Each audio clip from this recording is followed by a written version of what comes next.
Fala, gurizada! Beleza? Eu sou o professor Hilton, o seu professor de Física e Engenharia aqui do YouTube, e vocês estão em nossa aula de eletromagnetismo avançado. Se você não faz parte aí da nossa equipe, se inscreva no canal e ative os sinos de notificação. Se gostar do vídeo, deixe o seu joinha, deixe o seu comentário também, porque engrandece demais o meu trabalho. Bem, hoje nós vamos falar sobre o potencial magnético, algo que talvez você não conheça. Você que às vezes está vindo aí da Física 3, né? A eletricidade e magnetismo na sua universidade, ou caso você é do ensino médio e caiu aqui em nossa videoaula, esse assunto é um assunto bem avançado dentro do eletromagnetismo e que vai servir muito para quem está fazendo engenharia elétrica. Este assunto de potencial magnético vocês vão utilizar bastante quando entrarem numa disciplina chamada antenas. Mas bem, já chegarei lá. Primeiro a gente tem que entender o que é o potencial magnético. E para a gente fazer um resgate da ideia de potencial, vamos relembrar a eletrostática. O que nós vimos na eletrostática? Vimos que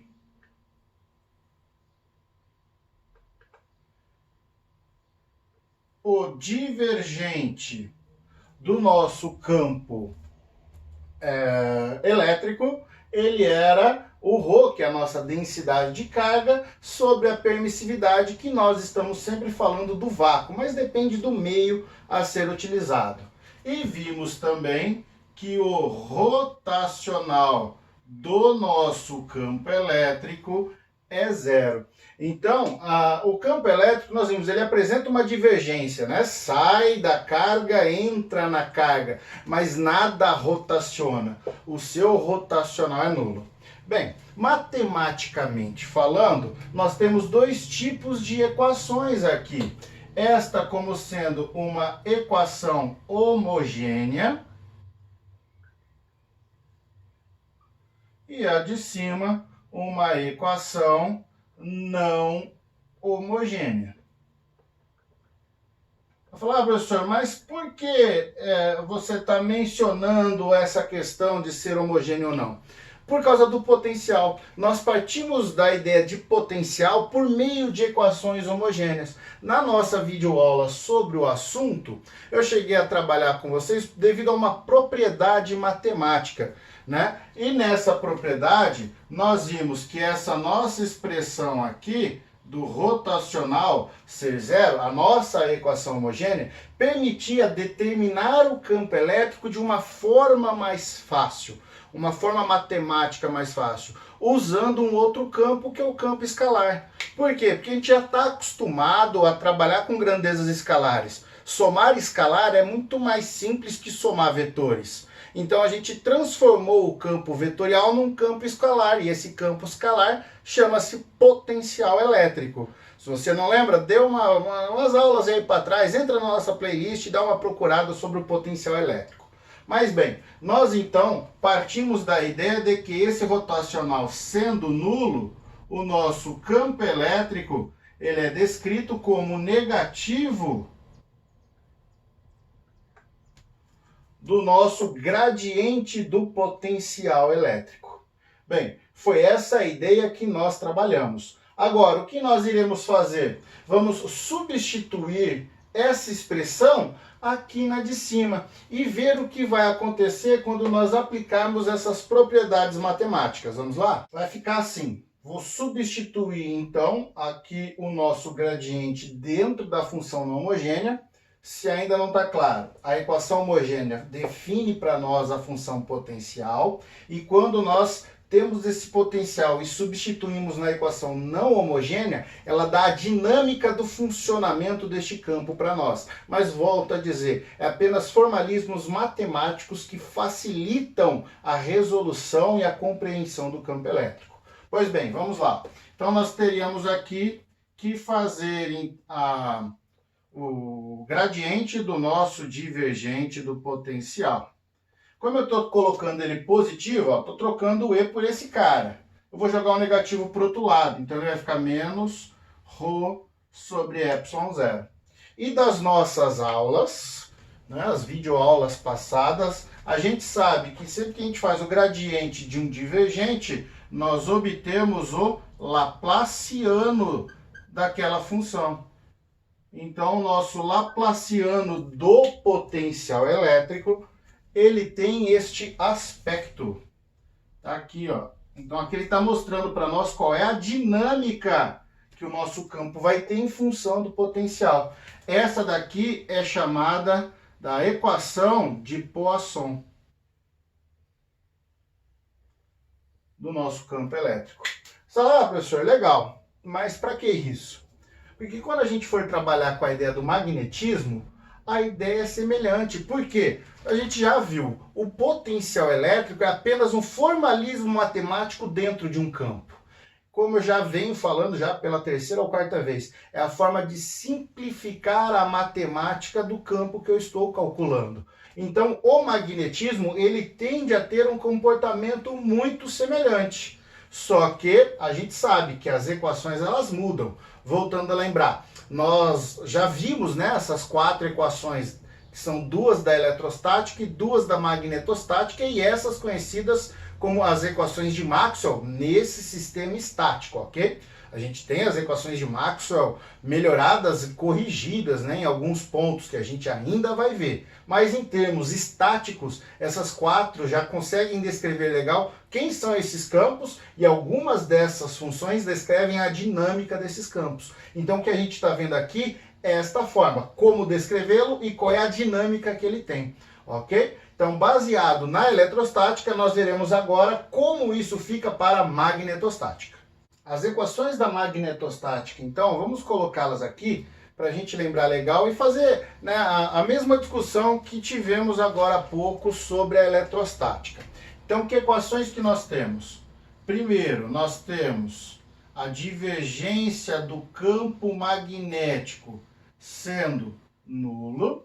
E nós temos que o rotacional do nosso campo magnético, ele é o μ0, que é aquela permissividade magnética, e o zerinho de novo em relação ao vácuo, vezes a densidade de corrente. Volto a lembrá-los, né, que esta equação ela tem complemento sim.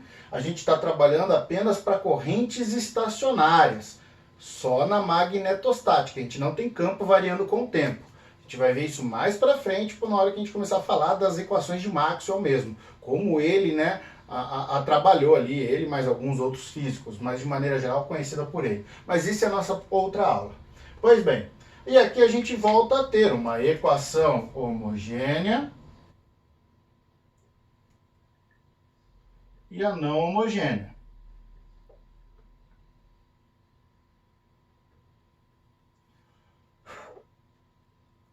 A gente vai adotar o mesmo procedimento anterior, ok? Vamos entender que a equação homogênea ela vai nos fornecer, né, uma função potencial, enquanto a não homogênea, quando substituirmos, encontraremos a dinâmica disso tudo. Só que aqui tem uma pequena diferença. Vamos aqui então falar dessa nossa expressão. Qual é a função que ela vai dar, né? Então, nós vamos ter que este vetor B, ele vai ser igual ao rotacional, preciso pôr em parênteses não, ele vai ser igual ao rotacional de uma nova função. E essa função é a nossa função potencial, só que este potencial é um potencial vetorial. Então o que a gente vai discutir aqui é o potencial vetorial magnético dado por esta função A, e nós devemos entender quem é esta função A. E aí se a gente, né, voltar e olhar aqui, vocês sabem que a divergência de um rotacional é zero. A gente já provou isso lá nos nossos primeiros capítulos, ainda, né, satisfazendo a ideia da equação homogênea. O que nós devemos fazer agora é simplesmente pegar esse nosso resultado da nossa função e substituir na não homogênea, para enxergar como é que vai ficar. Vamos então aqui fazer. Ficando assim, então, ó, o rotacional do rotacional de um vetor, que no caso é o nosso vetor A, ele vai ser o μ0j da nossa função. Aí você vai precisar lembrar de uma videoaula antiguinha que nós tivemos, em que eu coloquei as propriedades. Vou dar uma olhada aqui, ó. Videoaula 8, nossa aula 8. Eu coloquei algumas propriedades para vocês disso aqui, ok? O que é o rotacional de um rotacional? Eu comentei, ó, vou pôr aqui algumas propriedades, mas uma ou outra a gente vai estar usando em determinados momentos.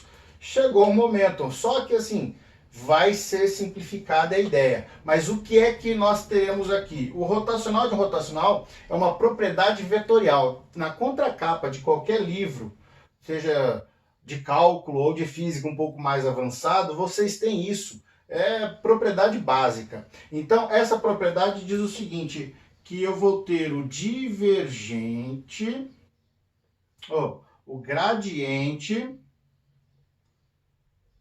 do gradiente de A, ok? Menos o laplaciano do meu vetor A, que é igual ao μ0j.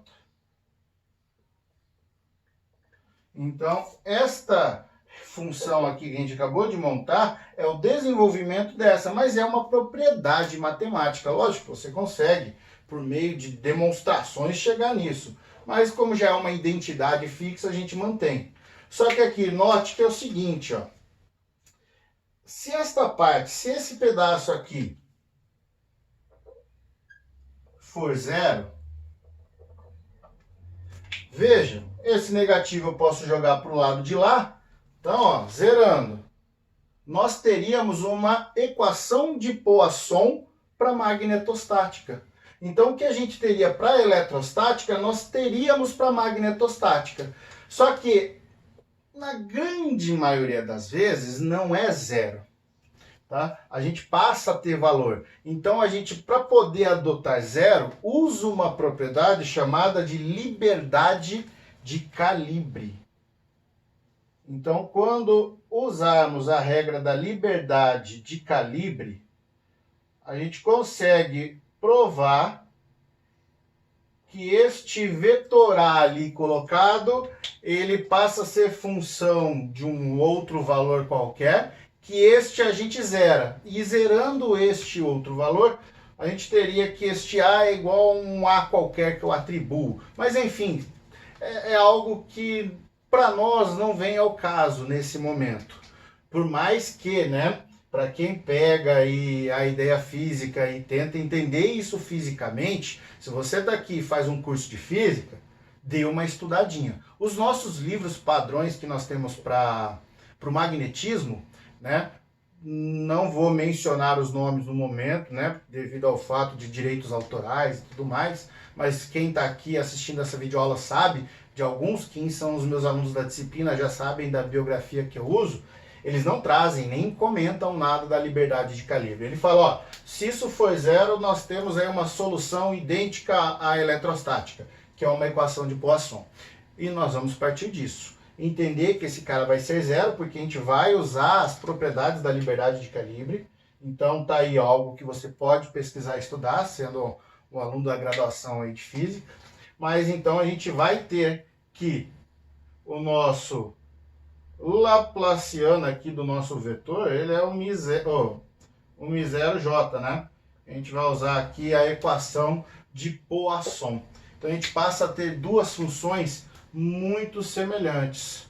E aqui a gente passa a chegar na ideia do nosso potencial magnético. Essa expressão, como é um vetor, ela permite ter coordenadas em x, em y e em z.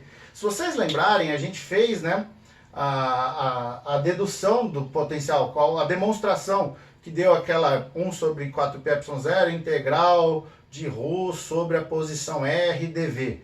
Né? A gente fez essa dedução matemática na aula de potencial. Essa daqui seria a mesma coisa, só que coordenadas x, y, z. Bem, mas vamos fazer o seguinte, vou colocar essas ideias para vocês no próximo quadro, para vocês verem que são bem semelhantes. E aí a gente entra para discutir legal o potencial vetorial magnético. Aí, gurizada, um resumão então para a gente fazer um fechamento legal da ideia da aula, porque assim é uma aula mais curta, mas é que eu vi a necessidade de passar a ideia de potencial magnético devido à aplicação na ideia de radiação, né, e antenas. Não sei se é assim que vocês irão aprender aí, caso estejam fazendo engenharia. A minha turma que me acompanha aí, eu sei que é da engenharia elétrica, eles têm a disciplina de antenas, micro-ondas, né?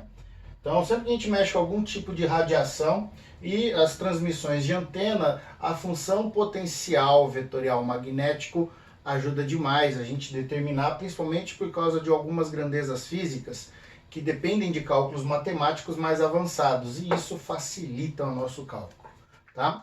Lembrando que a gente, tendo tudo isso, consegue depois entrar de uma forma mais rápida nas equações de Maxwell, para que lá a gente faça o intermeio de vocês entenderem a onda eletromagnética, para já ser assim, tipo, o caminho para vocês entrarem nessa disciplina. Mas bem, vamos lá.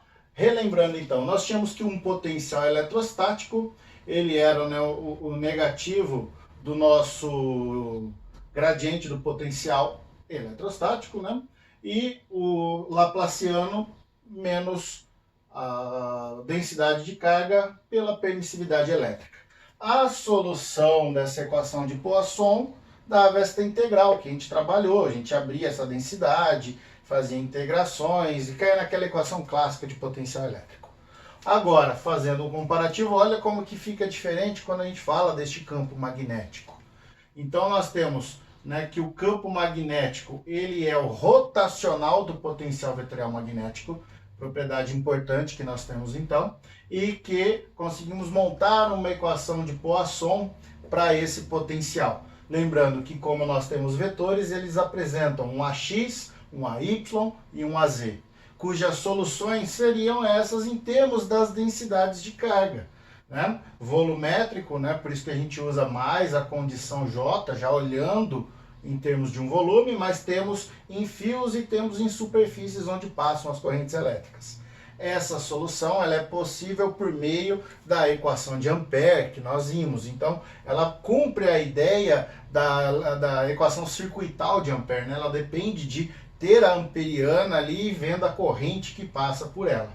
Tá? E de maneira geral, isso permite entender que o fluxo magnético que a gente calculava em função do campo, ele também pode ser calculado em função desse nosso potencial vetorial. Ele seria uma integral de linha, de caminho fechado, de A dl. A gente tem ele como um fluxo, né, BDS, né, integral do campo em função de uma superfície, mas aplicando aí, já que tem a relação de um rotacional, né, o teorema do rotacional, a gente chega nesta ideia. Então a gente pode calcular o fluxo magnético dessas duas formas. Para quem não lembra, então, esse é o nosso fluxo magnético. Então tá aí, gurizada, mais um assunto. Agora aqui seria um fechamento geral da magnetostática. E a gente começa daqui para frente a falar um pouco sobre os efeitos, né, da corrente elétrica e dessa questão do campo variar com o tempo. Então nós teremos a lei de Faraday, Lenz, Newman e as equações de Maxwell de maneira geral. Ok? Mas por hoje o que eu precisava passar para vocês para fechar geral a nossa magnetostática, né, tanto eletrostática quanto magnetostática, é este assunto. Daqui para frente, então, já entraremos de uma forma mais aplicada. Se você gostou e chegou agora no canal, não deixe de se inscrever e ativar os sininhos de notificação. A galera que está aí acompanhando o nosso trabalho, deixa seu comentário, curta os nossos vídeos. Isso vai me dar o retorno para saber como é que eu estou caminhando com a disciplina. Bem, vou ficando por aqui, aguardo vocês na nossa próxima aula. Um forte abraço e um beijo no cérebro.